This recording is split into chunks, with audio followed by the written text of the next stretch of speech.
Thanks for being here for another Todd Talk, where we take teaching theory and turn it into teaching practice. And continuing our series of videos on executive functioning skills.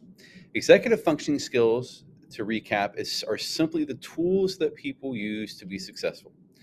And although people may use different tools, there are some tools which are common. And if we can teach our students these tools, they can be successful no matter what they want to do. But one thing we cannot do is assume that they possess these skills. These are learned skills.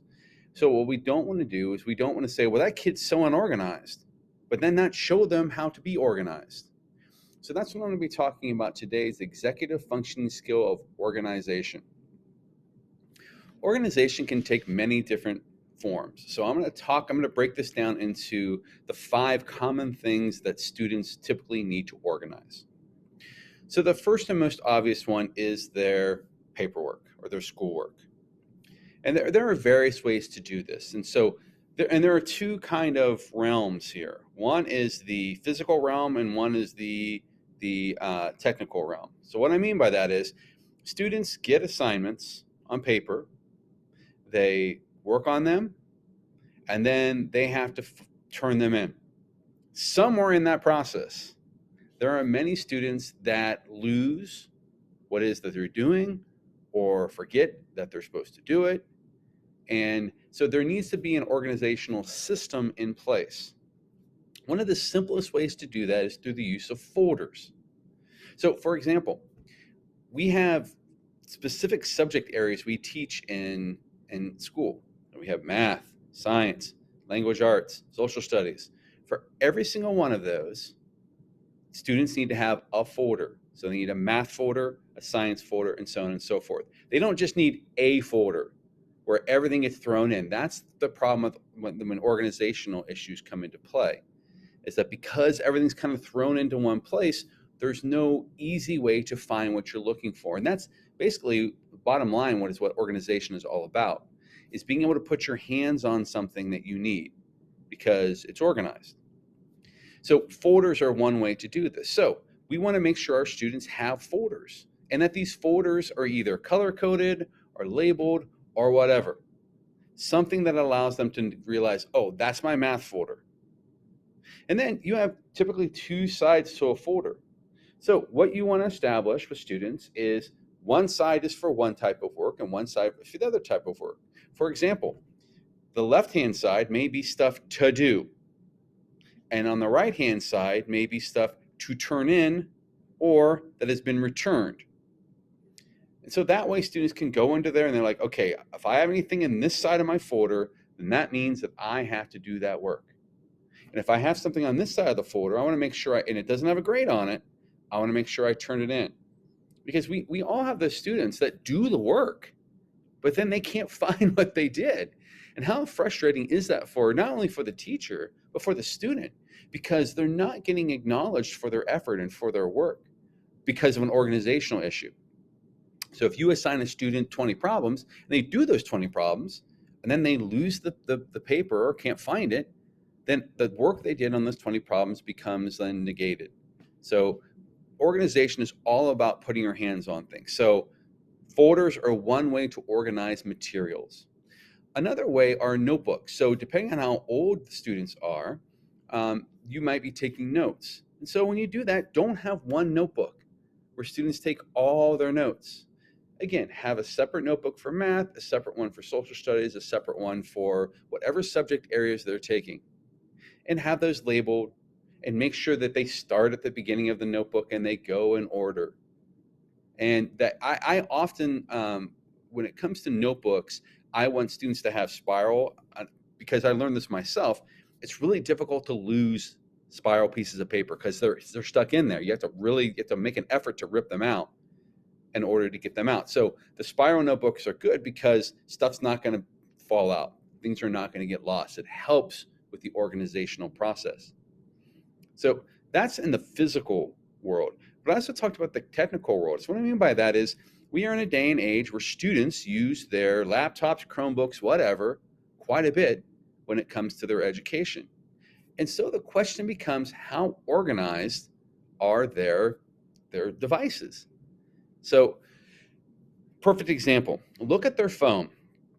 If in their phone they've got stuff kind of everywhere, that's probably going to cause, and they have multiple screens they have to flip back and forth. That is going to be an organizational issue. But there are others on their telephones or their phones have folders, and they have these folders labeled, so you can go to here for games, you can go to here for music, you can go to here for whatever.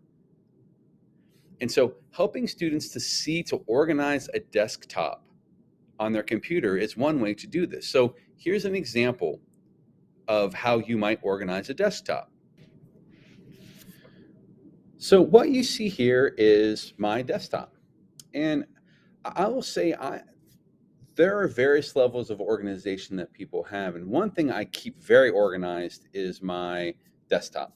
So I see some people that you get onto there and they have 50 billion things on the desktop. And this, of course, causes confusion. And I watch these people at meetings search frantically for what they're looking for because it's not in an easy to get place. So just like you use folders for their physical work, they can use folders for their virtual or their technical work as well. So you can see I have all these different folders, and these different folders lead me to different places. So these are some books I'm working on. So I know if I go to this folder, I'm going to find the chapters for my books for that particular book. Over here, I have, some of the professional development that I do with people, and it's all organized into folders so they're easy to find. I have schoolwork, and then in schoolwork, I have multiple folders, so it breaks down even further. Here is my extracurricular gifted ideas. Here's my, that school district that I'm in. Here's the talent development I've been working on. So I organize them into folders, and each folder has then stuff in them that pertains to that particular folder. So folders are definitely one way that students can help organize their desktop so it's easy to find things. You see also what I have on here is I have these Post-it notes. I love these. They're called stickies, and I love them because they serve as a reminder. They help me to stay organized. So for example, over here in the yellow sticky, these are the professional development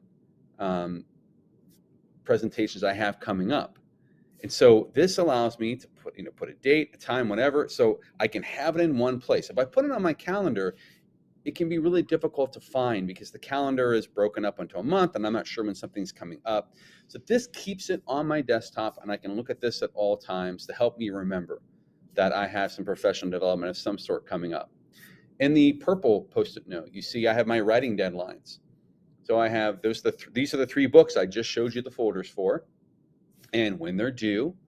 So I have those on there, and then here's a blog that I write as well in the different categories of things.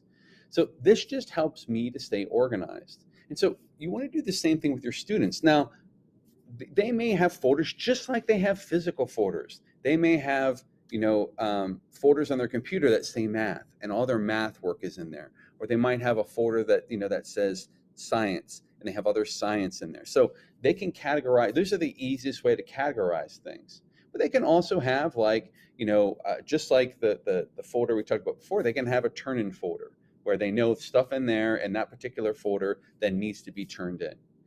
So, but we need to be purposeful about showing students how to organize this. We can't just throw a computer at them and expect them to be organized. We need to help students organize themselves, not just in the physical world, but in the technological world as well. Because from their phones to their laptops to their iPads to whatever, this is the way that things are going, is that we're going to be doing a lot of teaching using these devices. So them organizing papers is not going to be so important if you don't give them papers. If you give them virtual assignments, then helping them organize their papers is not going to be as helpful. So you want to definitely attack both sides of this coin. So where you're looking at both the physical world and the computer world that they're going to be using when they're working on their work. The second realm of student organization that I'd like to talk about is their materials. So what I mean by materials, I mean the common things that students need for all of their classes. These would be things like pencils. These would be things like a calculator. It would be, especially in today's day and age, their Chromebook or their laptop if the school provides them one. It may also be the very notebooks that we organized in the last session. Um, if they don't bring them, it doesn't really work, or they lose them. They can organize it all they want, but if they don't bring it to class, it doesn't really helpful. So and students have certain spaces where these things are. For example, when you're an elementary student, typically you have your own desk. Your name sometimes is on that desk, and you use that desk every time you come in. And you actually have a cubby underneath where you can put materials. So this is where you want students to keep their stuff. You don't want them, just leaving stuff behind or whatever. You want them to try to have some organization. Now, given that they're kids, there's going to be some disorganization that happens. So every so often, I would do what I called the purge. So if we had 5 minutes at the end of class, I would say, okay, everyone, we're doing a purge. Check your cubbies underneath your desk and pull out anything you no longer need. If you can't remember what you needed it for, you probably don't need it anymore. So get rid of it. So kids would pull out their half-eaten Doritos bags. They'd pull out their permission slip from 6 months ago. They'd pull out their Halloween card, even though we're in, the spring, and they would get rid of those. And then that would give them room to put more materials in there. Another place, especially for younger kids, is they typically will have a cubby. It's usually in the classroom, and it's where they put their coats and all their stuff, and they can go to there at any given time.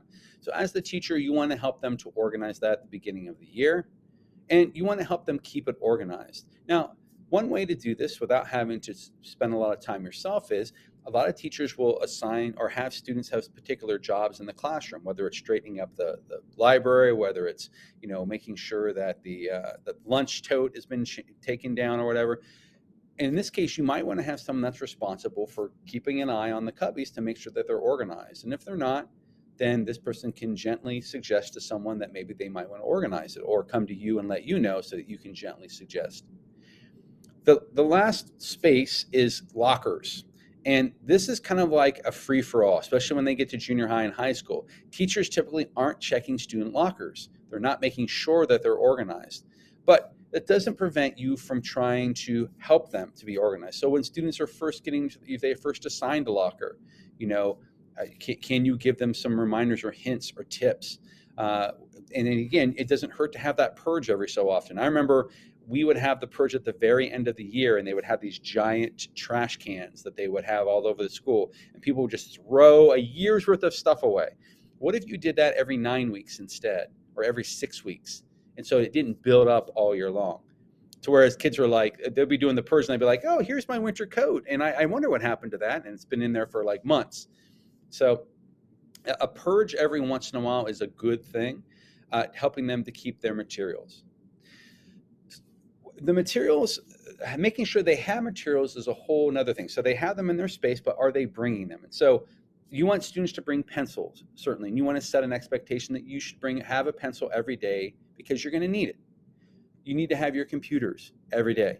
So you need to have them charged. You want to set these expectations out there. You want to write them up on and put them on a bulletin board or wall so students know what the expectations are.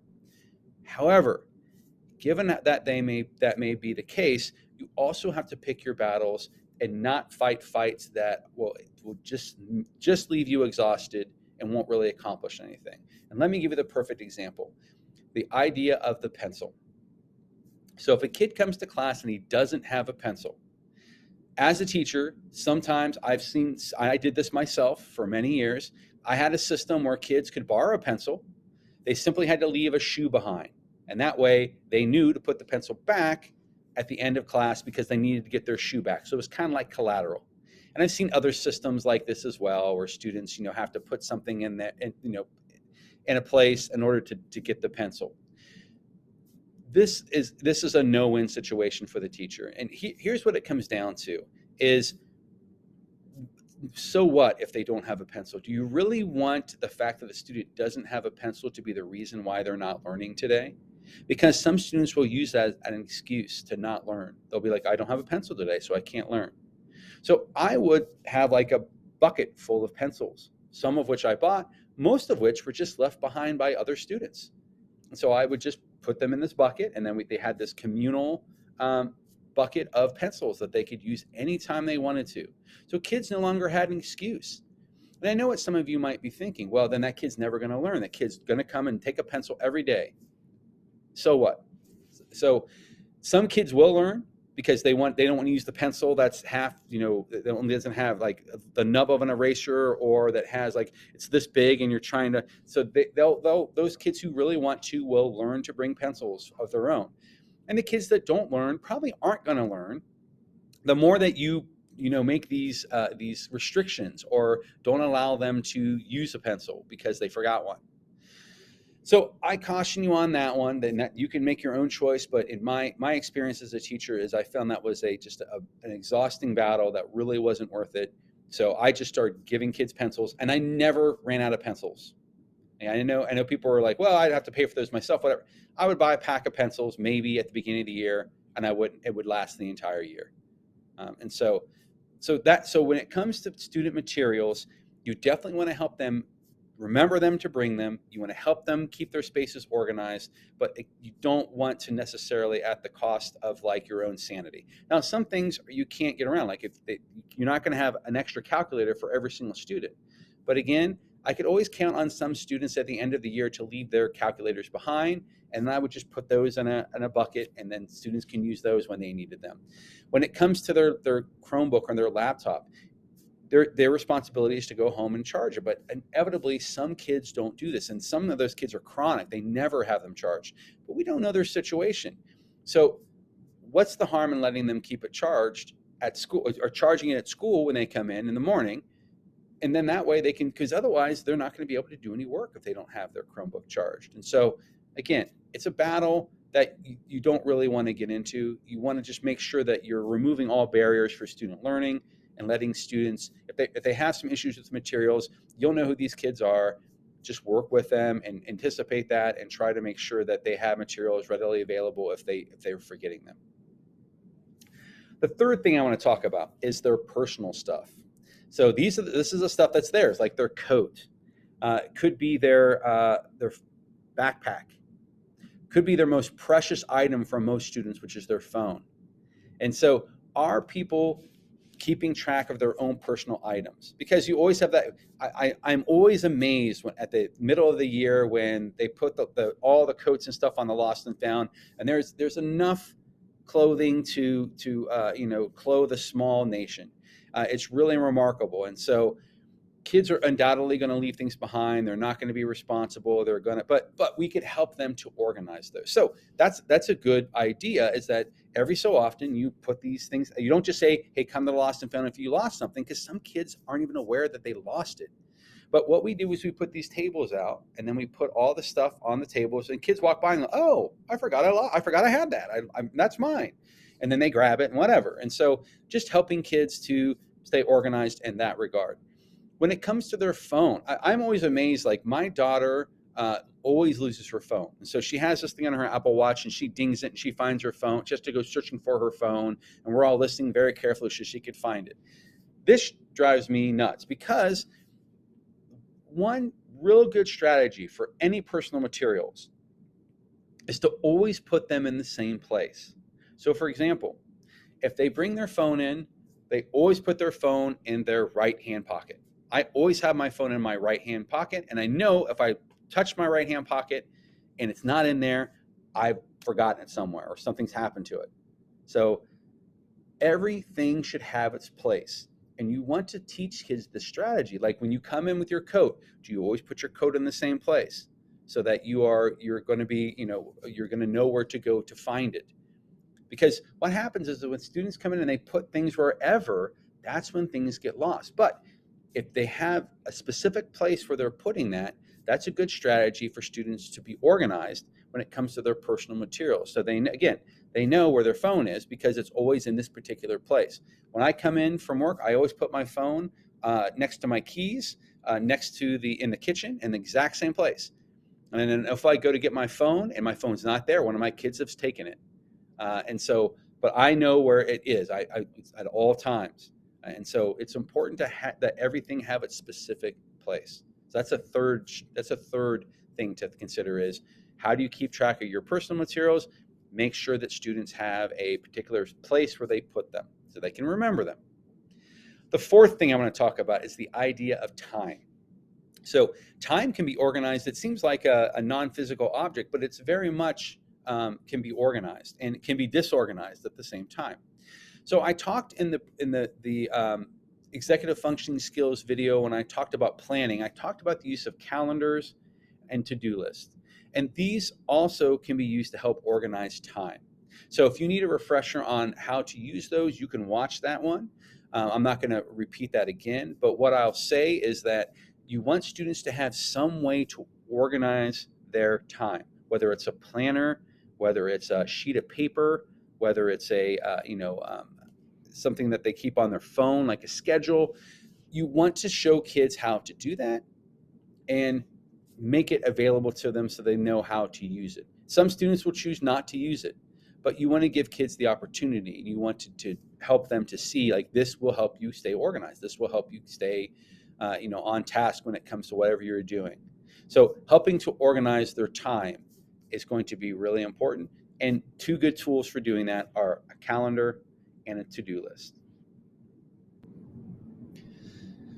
The last thing I want to talk about, the fifth area where you can help students to be organized, is in their thoughts.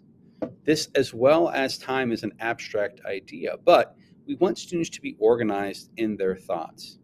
And so one of the best tools to use for helping kids to organize their thoughts is graphic organizers. So graphic organizers can come in many different shapes and sizes, and you can manipulate and change graphic organizers to fit the needs that you have.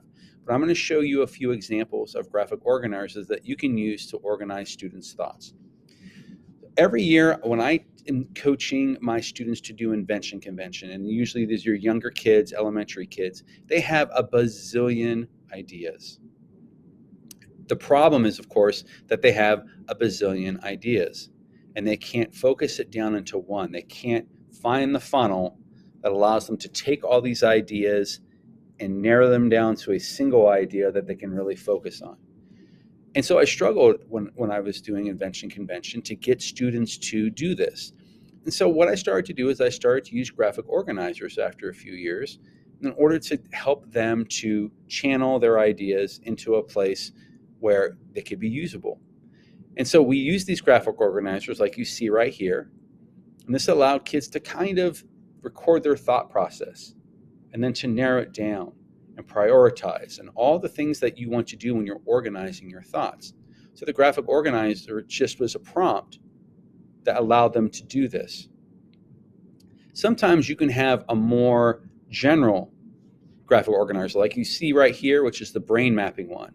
And all this is again a way to record your ideas. So you start in the center with something, a big idea in the center. So let's say the American Revolution.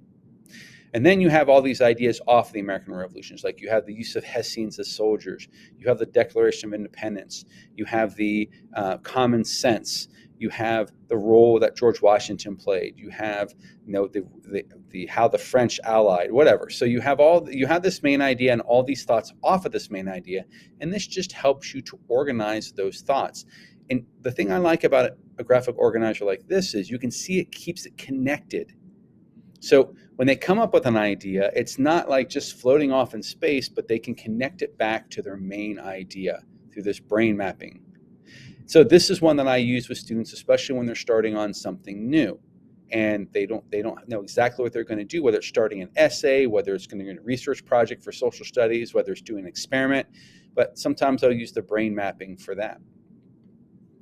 This one right here is a main idea graphic organizer. And again, all this does is kind of help students to keep their thoughts focused. So in this case, they're going to take the main idea and write that out. But what I like about this one is it also prompts them to then, what are details when it comes to this main idea? Because students sometimes they just want to give you the answer. They don't want to give you the details. So this graphic organizer kind of pushes them to give that detail and to make sure that it is supplied. And so graphic organizer like this will push kids a little bit further, which is what we want with our kids, to be thinking a little bit more rather than the surface answer. You see this one, which is a problem solution one, where you have this problem, and then there are three choices for possible solutions. I like this one because again, we don't want students to think like there is the answer. That sometimes when we have a problem, there can be multiple possibilities. And depending on how each one goes, one is going to be more successful than the other. And so you want to choose wisely. But if you don't know your choices, then you can't choose wisely. So this just gives students a space to kind of say, okay, I have this problem. What are some possible solutions I might consider? And then after they write them down, they may, oh, this one's the most obvious one. This is very obvious. This should be the one we do. Or I hadn't considered that one. That one's really interesting. Maybe we'll try that one. So this is a general one when it comes to solving problems. You can have graphic organizers specifically for subject areas. So what you see here is a 5-paragraph essay outline. So when a student is planning out an essay, they can use a graphic organizer such as this to organize their ideas and their thoughts. So they're going to put the introduction, the basic idea of the introduction.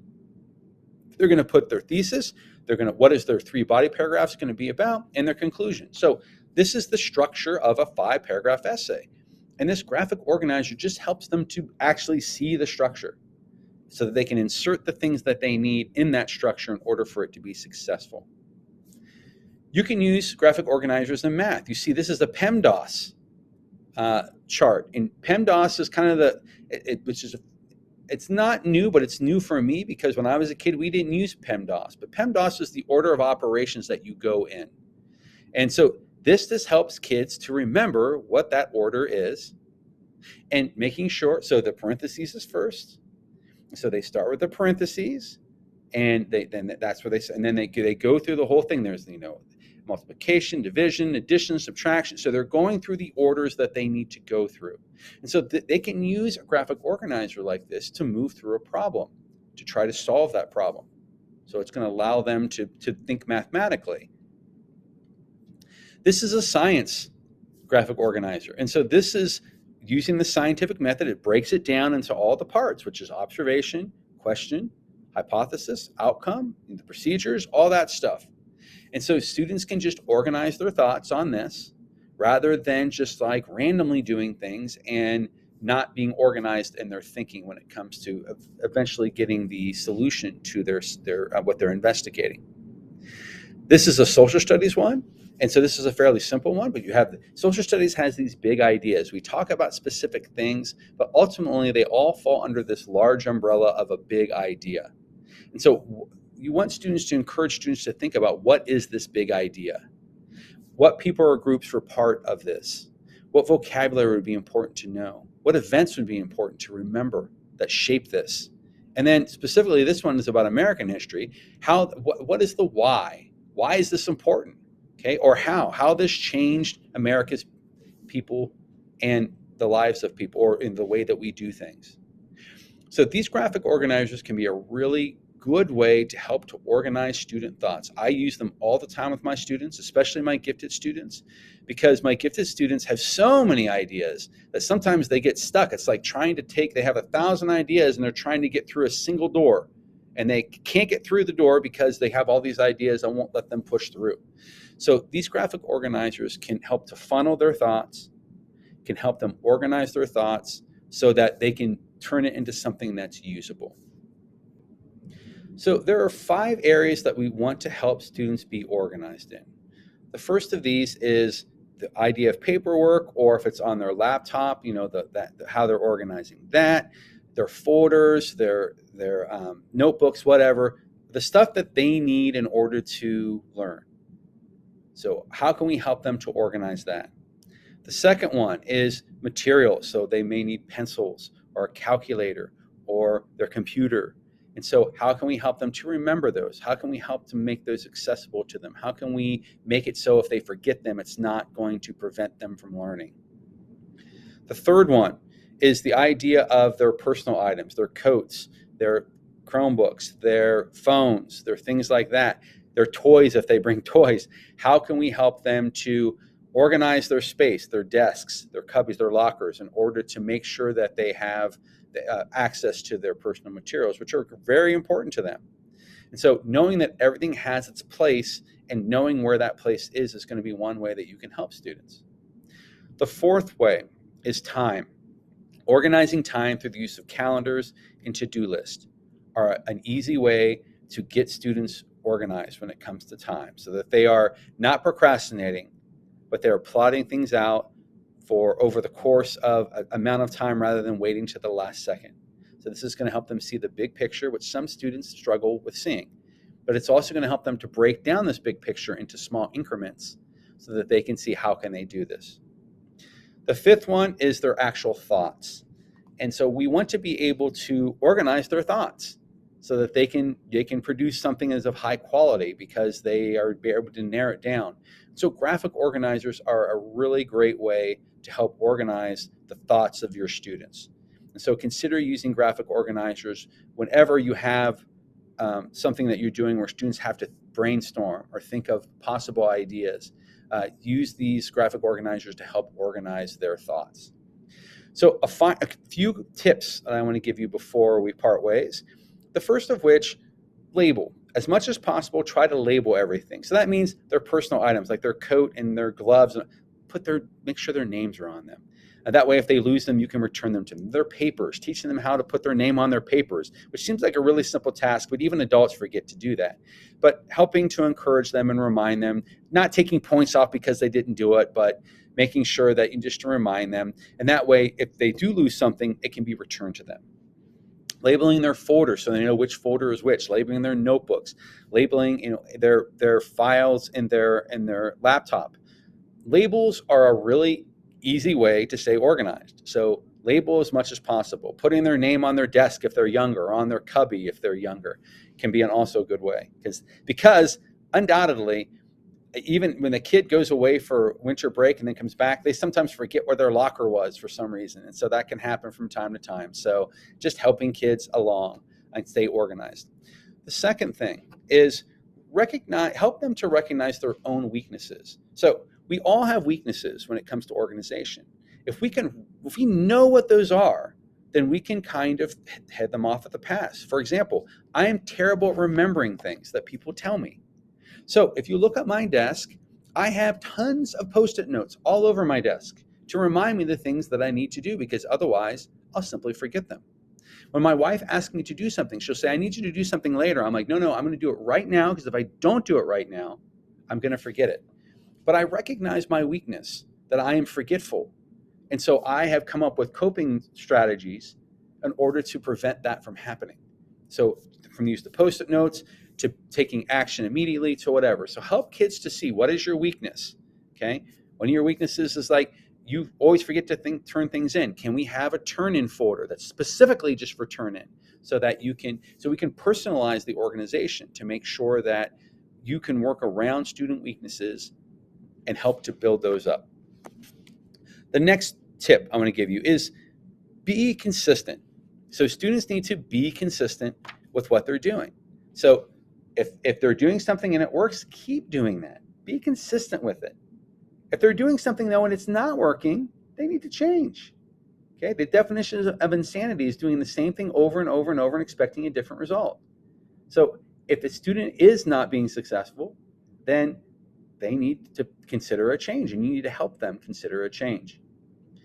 Another tip is make sure that out of sight, out of mind is something that's really prevalent, I think, with a lot of kids, which is that if they can't see it, then they don't remember it. So when they put things in that cubby underneath their desk, for some kids, it's gone forever because they don't know it's in there and they're not willing to pull it out. That's why the purge every once in a while is really important, so that they can pull that and say, oh, I forgot about that. I've got to do that, whatever. So this is why planners are really good, so that students it stays in sight. It reminds them what they need to do. This is why the use of Post-it notes can be good. But this is why whenever I go somewhere and I put my coats, and it's not a familiar place, so I don't have a particular place to put it, and I don't want to forget, I put my keys on it. So that way I know that I can't go anywhere without getting what I need to do. So this is a little trick that I do to help myself when it comes to out of sight, out of mind. Because if I don't have it in front of me, I'm going to forget it. And so I need to do things, whether I put it, in front of and put it on my phone where I know I'm going to take my phone or whatever, so that I can make sure that I'm not forgetting those things. The final tip is to make sure that students have a system. Now, it may not be your system. You may suggest a system and they may go with their own system. But if their system works, that's perfectly okay. What you don't have to have is every student doing everything the exact same way. Some systems will work for some students, some other systems will work for other students. So you have to help students to find their system. You need to, model for them a system that works for you, but be open to the fact that they may need to try something else in order to be organized. So, but they need to recognize this is my system, this is what works for me, this is how I do things. So helping them to recognize this system is going to help keep them organized and be able to use this system whenever they need to in order to stay organized.